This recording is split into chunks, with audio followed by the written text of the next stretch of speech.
ssjk-dots, the first Black Super Saiyan to ever have on this planet. I'm back here with another video. We have the Stargirl series finale review. This is a series finale that happened earlier than expected. DC is currently in a reboot where James Gunn and Peter Safran has now taken leadership of DC Studios.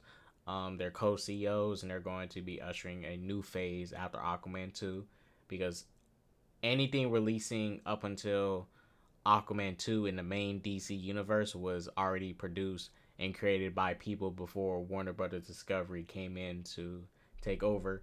So after Aquaman 2, then James Gunn can start his fresh new universe that he wants to do for DC. And a lot of this old stuff with the CW and this previous stuff don't include that. And Stargirl had to end abruptly. The way this series ends, there was going to be a season 4 regardless. But they had to cram so much stuff in here, and they basically had to end it in a way and still tease it to where, okay, you can still continue somewhere, but they had to cram a whole bunch of stuff in it. The finale, I didn't hate it because, for one, I don't blame the cast and crew for the cramming they had to do for this. They had to find some way to tie some things up and give us a somewhat satisfying end. I'm not fully satisfied, and I don't fully hate this ending because I understand it's not the crew's fault that they had to rush this type of ending, and they really didn't want to. So in this season, right, we got a huge twist, and many of this, season 1, big twist. Season 2, more twists, but the biggest twist, Sylvester Pemberton actually being the Ultra Humanite this whole time. We made a real team again. Those are great times. Sad we won't have that anymore. And we thought that was actually Sylvester. And mind you, we found out in like the last episode that Sylvester was like, finally, it wasn't Sylvester. It was a crooked bad dude. And then the next episode, they just kind of like, they beat the Ultra Humanite. They put his mind on, they basically make him brain dead, and, they defeat Sylvester, Ultra Humanite in Sylvester's body, and then they, skip a couple months and years ahead where they put Sylvester's mind back in his body, and, it's kind of like, that's it. Now, mind you, there was probably going to be more episodes for this season because it definitely needed it to end it better. But I'll just say this. I'll just get to the parts I did like from this finale. I did like Artemis getting her, closure and her revenge on Icicle. Would have been interesting to see what path she went after that. But she got her get back and messed up that fool Icicle. She burnt that sucker. That goop you're standing on, that's a petroleum jelly, laced with rubidium, potassium, and azidoazide. My dad put it in his hockey pucks. It's highly flammable.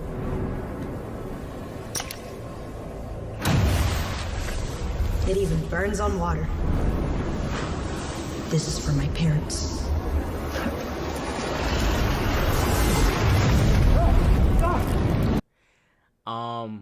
It was nice to see Beth and Rick, make their apologies to one another and apologies to Beth's parents, and Beth finally, letting her parents know, like, what, it was wrong that I dismissed your help because I need your help, because mind you, they're her parents. They've been helping her since she was born.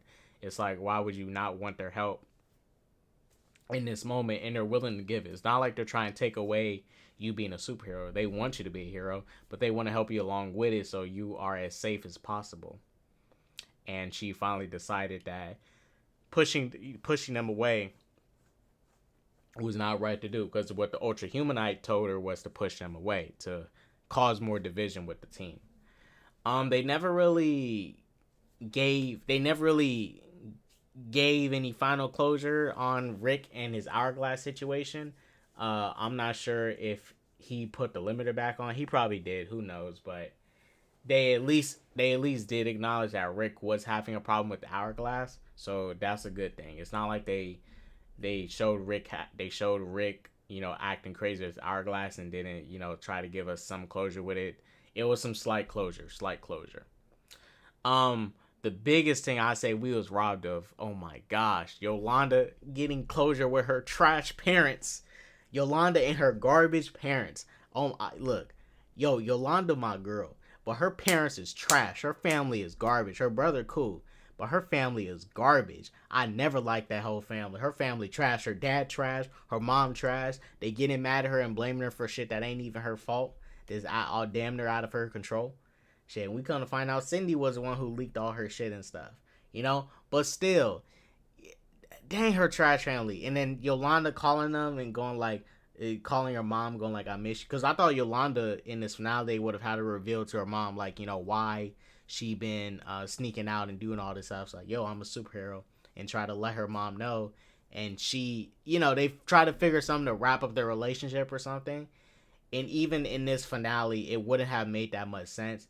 Now there's a 2-year time skip, and maybe within that 2-year time skip, Yolanda reconciled with her parents, and her parents stopped being dickheads, and was like, Yolanda, we apologize, blah blah blah. But I wanted to see that closure. I just wanted to see her trash parents finally admit they was being whack, they was being trash, they was being, they was just being whack and treating their daughter like she was shit. I wanted that closure. Wanted it. Yeah, Pat. Another thing, Pat and Sylvester, right? Because we never seen, yeah, we saw the fight between Pat and the Ultra Humanite was pretty good, but we didn't really see, it might have just skipped over it, but we didn't get to see, Pat like being truly angry and pissed after the fact they defeat Ultra Humanite of him, like, yo, this dude, they brought my friend back to life, took his mind out of his head and got it locked up somewhere, and it's like there's nothing I can do about it right now. In the moment they was fighting at the junkyard, you see the emotions and stuff there when the heat of the moment. But I don't know. I wanted a little bit more, emotion in that moment. I just wanted a little bit more emotion. I needed more. I wanted some rage from Pat. I wanted some rage. I wanted to see it. And have Courtney, calm him down. Like, Dad, relax. Like, I needed that. Ice School Junior and Courtney, I guess, I'll just say this: it was kind of weird that at the moment Ice School Junior was like Courtney, my grandma's dead, my daddy gone, I'm leaving.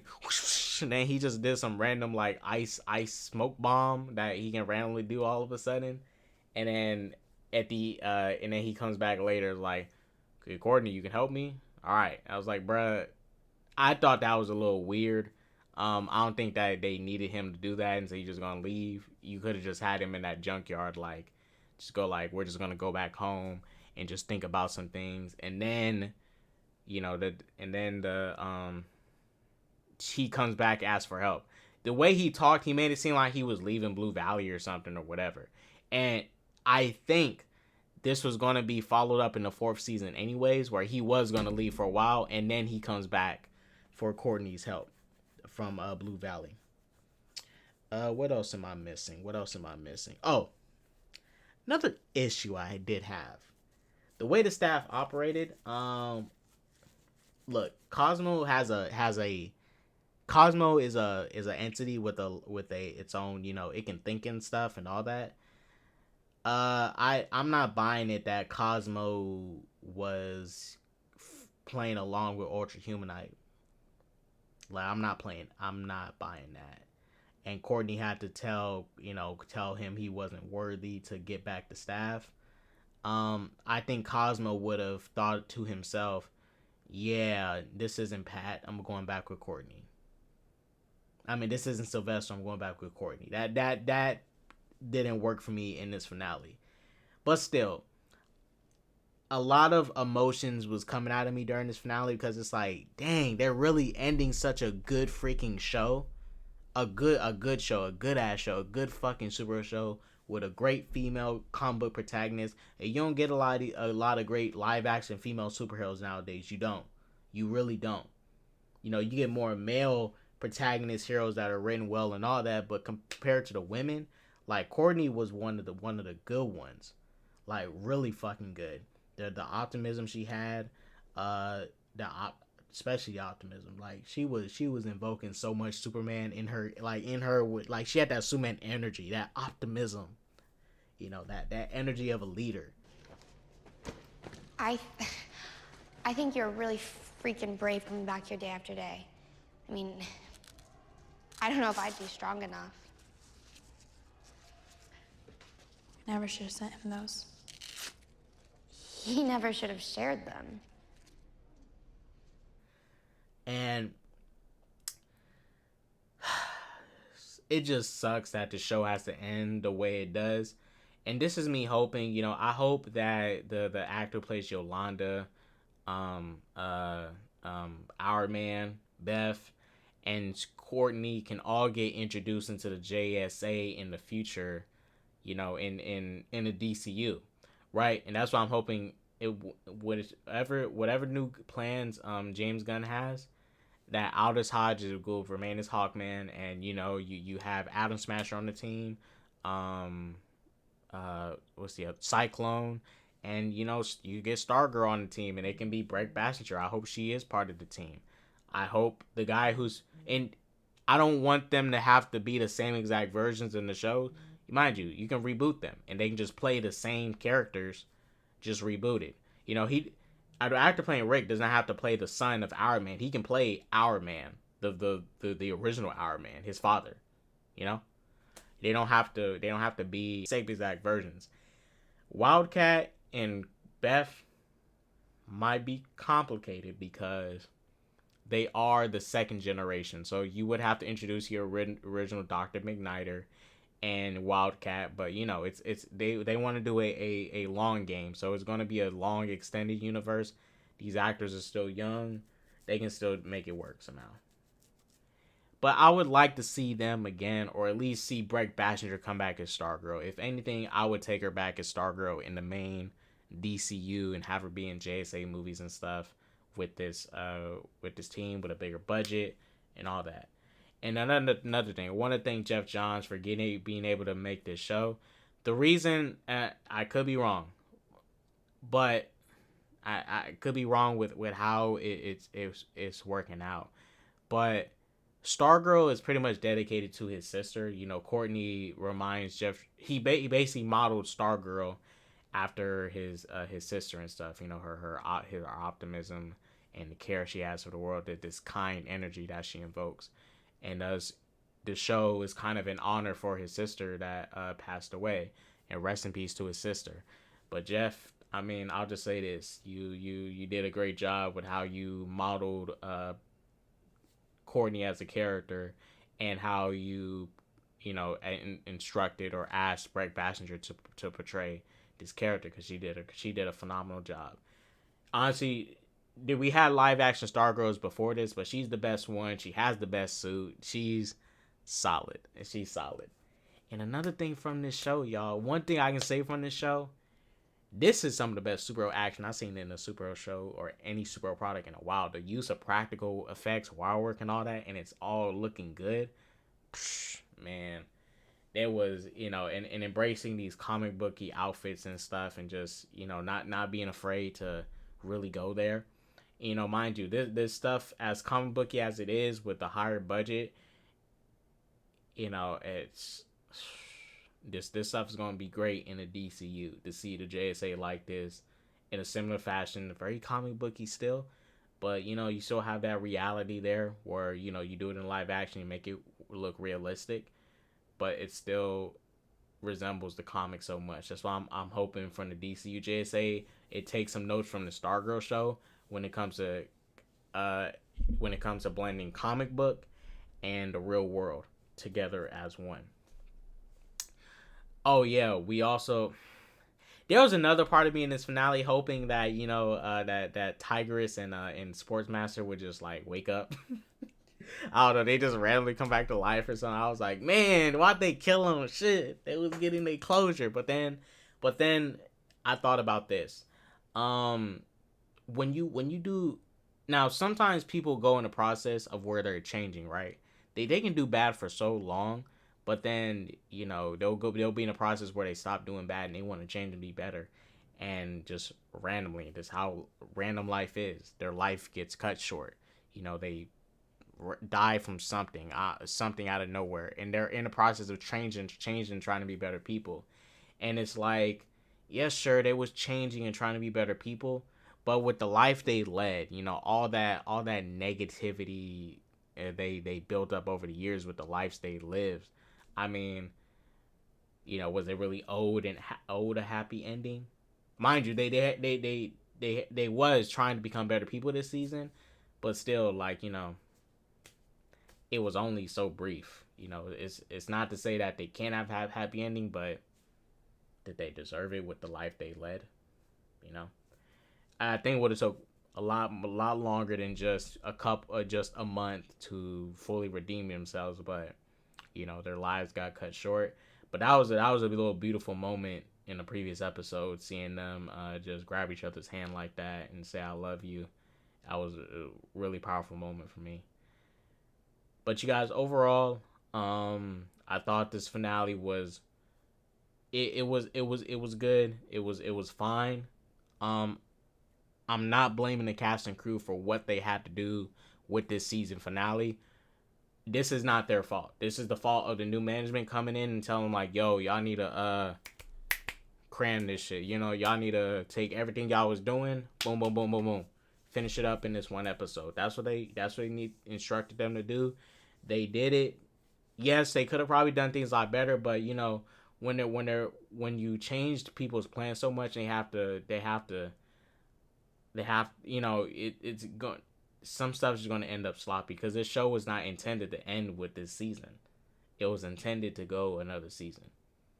They even took what they was going to do in the next season and crammed it all into a museum tour of what the JSA did in their last couple of days together as a team. Oh, and Jay Garrick Flash shows up, teasing something, but don't fully invest into it, guys. The series is over. Sure, there might be a way James Gunn could say, hey, sure, we'll let Stargirl happen, but the only way I can see it happening is if he brings her over to the DCU, the main cinematic universe that he's going to be overseeing. But you guys, if I did have to grade Stargirl overall as a show, this is an A. It's a really good ass fucking superhero TV show. It's a good TV show in general. It's a great TV show about a young kid hero that's coming up with a bunch of other kid heroes, and they're actually written well. They're actually written good. Like, written good. I mean, it's not no half-ass shit. Ain't that weak-ass Tom Holland Spider-Man young hero bullshit. Nah. These was written fucking well. I gotta give these writers props. They did their shit. Jeff Johns, shouts out to you. You did good on this. You did solid. But you guys, thank you for watching. Thank you, Breck Passenger, and your team. You guys did great. You will be missed if you don't come back.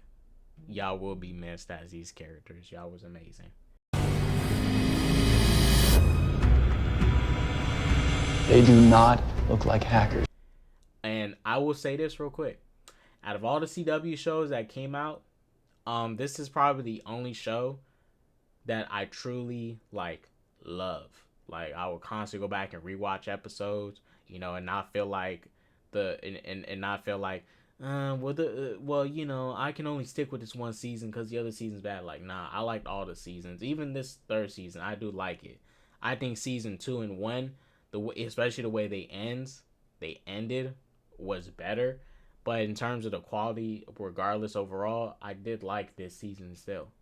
I still liked it overall, especially the twist with Sylvester being a bad guy this whole time. which I was hinting at in my reviews. I was like, there ain't something right about the Sylvester, y'all. I've been saying it in my reviews. There's something up with Sylvester. He ain't acting right. He acting weird.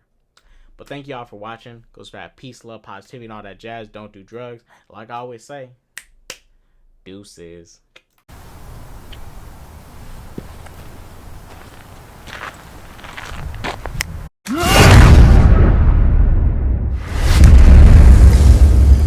What did you do? What'd you do?